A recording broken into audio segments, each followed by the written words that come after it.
Hello, magandang araw. Welcome to my channel. Ako nga pala si Mystico Moreno, or in short, Mismo. At dito sa aking channel, we will manifest love and light sa inyong Tagalog love reading ngayon na mismo. Okay, so ang gagawin natin today ay ang inyong weekly love reading for March 23 to 29. Okay, so, okay. So, ang gagawin ko, bubunot ako ng dalawang cards from this tarot deck. That would be the overall energy of your reading. Tapos, i-detalya natin siya with the other one. And while I'm shuffling these cards, gusto kong magpasalamat sa lahat ng Aries na patuloy na sumusuporta sa aking channel. Thank you so much po. At happy birthday sa inyo. Okay, Aries season na. So, time flies, di ba? Magtatapos na ang first quarter of 2026. Anyway, sana mag-manifest lahat ng minamanifest ninyo. Okay? And please continue to support my channel by liking this video. It helps the channel grow. Comment na rin sa baba kung mag-resonate ang reading. And sa mga bago, subscribe na po kayo para updated kayo sa mga ipopost ko pang videos. Alright, sige, simulan na natin.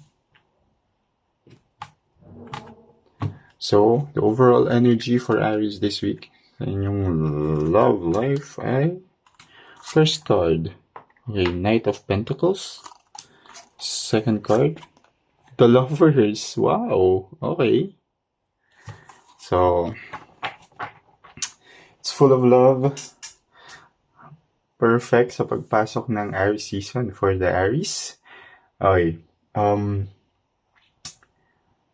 So, Knight of Pentacles and Lovers, the energy for you this week is that magkakaroon ng more consistency ang pag-express ng love sa iyo ng person mo. Okay? And there will be more responsibility. What I mean, hindi siya yung magkakaroon ng mas marami pang responsibility. Pero yung like being accountable, yung mga roles ninyo sa relationship, gagampanan nyo siya na mas tama, mas maayos, mas mindful sa mga actions. Okay? And there will be more trust sa relationship kasi magdi-deepen yung connection ninyo. And dahil mahal nyo yung isa't isa. Lovers, wala nang iba explanation dyan, but you love each other, okay? And gagawin nyo yun lahat for the relationship to work.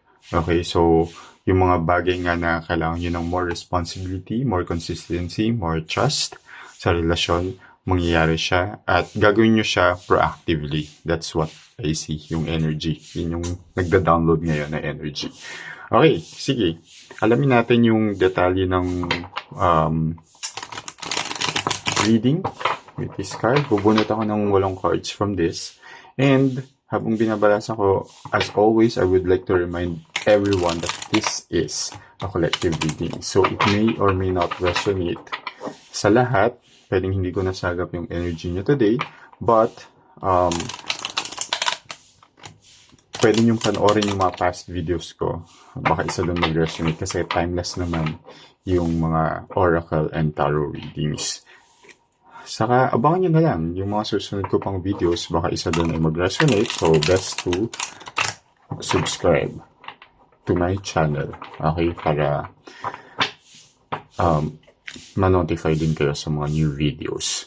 And pinaka-okay talaga is to book a personal private reading. Nasa description box yung email ko. Kasi mas naka-align and naka-tune sa energy ninyo yung gagawin nating reading. So, message nyo lang ako. Okay?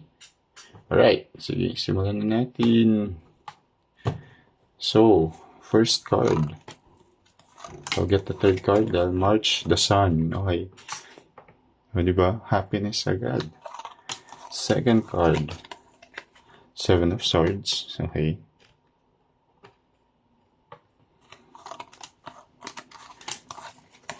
Third card, Queen of Wands.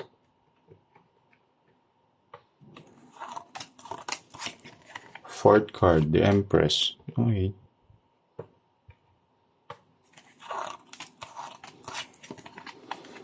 Fifth card, okay. Nag-double confirm lang siya, Knight of Coins or Knight of Pentacles.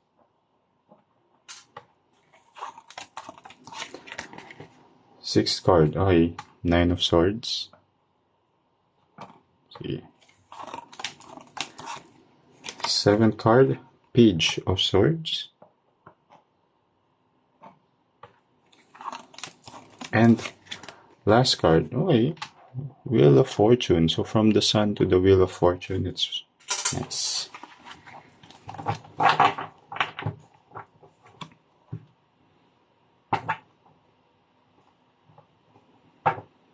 Okay. Bottom of the deck, Four of Coins. So that's not... this is the one that you don't see coming. But yeah. Okay, sige, interpret na natin. Alright, so nagsimula sa Sun again sa Wheel of Fortune. So this connection is really happy kayo sa isa't isa. Okay? Masaya kayo na magkasama kayo, na in relationship kayo, connection. There's so much success and good luck. Lalo na nag-seal siya. So Wheel of Fortune is also fortune and luck, diba? But, okay, just, may but kasi merong Seven of Swords. Okay, so Seven of Swords kasi is, don't try to parang control every situation in the relationship. Kasi meron nakikita ako dito na, either you or your person, meron lang a bit controlling. Yeah, tas nagkatapat pa sila ni Nine of Swords dito. So, a bit controlling in a sense na, and yung Four of Coins. Four of Coins kasi is, like, sort of possessiveness.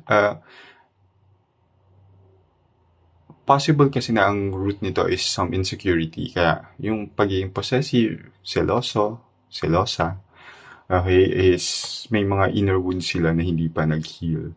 Okay, pero when it comes to love, mahal yung isa't isa, happy kayo sa isa't isa, may mga traits lang, either you or your person, na nagiging parang you try to control the situation. What I mean is parang gusto nyo lagi na mag-a-align yung mga bagay sa kung ano yung gusto nyo. Okay? Parang, kunwari, control nyo yung situation in a way na parang you would tell this person to do this or that, or siya, gagawin niya yun sa'yo. Roles can be reversed, okay? And the effect, okay, diretsuhin ko na dito muna sa Nine of Swords, kasi from Seven of Swords to Nine of Swords, that it's causing, parang sadness and a bit of regret in a way na parang later on, nare-realize mo or ng person na parang, ay, mali pala yung action na ginawa ko. Okay, may ganon. So, aware naman. Nakikita ko dito, aware yung either you or your person dun sa trait na yon. So, since may awareness na kayo, okay, and it must lead to change. Okay? And dito naman, this is sa Queen of Wands as we move forward. So that's just like obstacles or challenges sa relationship. But as seen here by the Queen of Wands and the Empress, almost similar yung energy nila, is that sobrang nurturing nung connection. So yung tao, yung person mo is very loving, okay? Pinaprovide niya yung mga needs mo. And, alam mo yun, yung sensuality between the two of you, very, heightened. Okay. So, you provide each other pleasure. Okay. And sobrang abundant. Abundant lang nung love between the two of you. There's a very deep connection. And dahil nga, mahal nyo yung isa't isa. And nag-resonate lang ulit si Knight of Coins dito that there will be more responsibility, consistency, and trust in the relationship to the point na itong obstacles na to malalampasan naman siya. Again, when you are self-aware, okay, that's the first step for you to change. You or your person, okay? Again, roles can be reversed. Tapos, dito sa Page of Swords naman, it's showing na, from magmamature kasi yung relationship. Kasi Page of Swords is something that's not yet mature, but nakakabit siya kasi dito sa Wheel of Fortune. So, the Wheel of Fortune is turning na. Okay, so meaning magkakaroon ng shift and magkakaroon ng better opportunity, okay, that would lead to something better. Kaya yung overall energy ninyo is Knight of Pentacles and Lovers. Yung sinabi ko na parang shift, responsibility na mangyayari will shift from something growing, nag-grow siya. Okay? Ayan, may umano pang gagamba. Okay. O, diba? Ang galing. Tingnan mo, may gagamba. Tapos yung Wheel of Fortune is like parang spider siya. Ito yung may web. May web dito. Tapos parang binubuo nila yung web. Web of fortune and luck. O, diba? It's a sign. Ang galing. So, ayan. I hope this resonates and claim nyo na yung energy. I will seal the reading with an oracle card.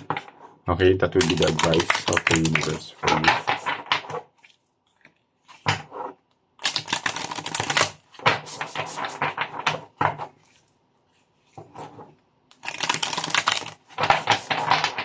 Alright, sige. So what would be the advice of the universe sa ating mga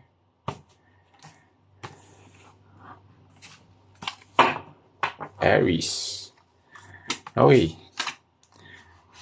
So, persistence. Okay. Yeah, so tuloy nyo lang. What I mean is, despite these obstacles, continue to grow. And talagang i-push ninyo yung more responsibility, consistency, and trust sa relationship. And persist. Persist na gawin yung mga actions na kailangan yung gawin sa relationship. Dahil mahal nyo naman yung isa't isa. Okay, so I hope this reading helps. Again, happy birthday sa lahat ng Aries. Kita-kits na lang sa susunod pa nating love reading. Okay? Dito lang sa aking channel. Ako si Mystico Moreno. In short, mismo. Ingat!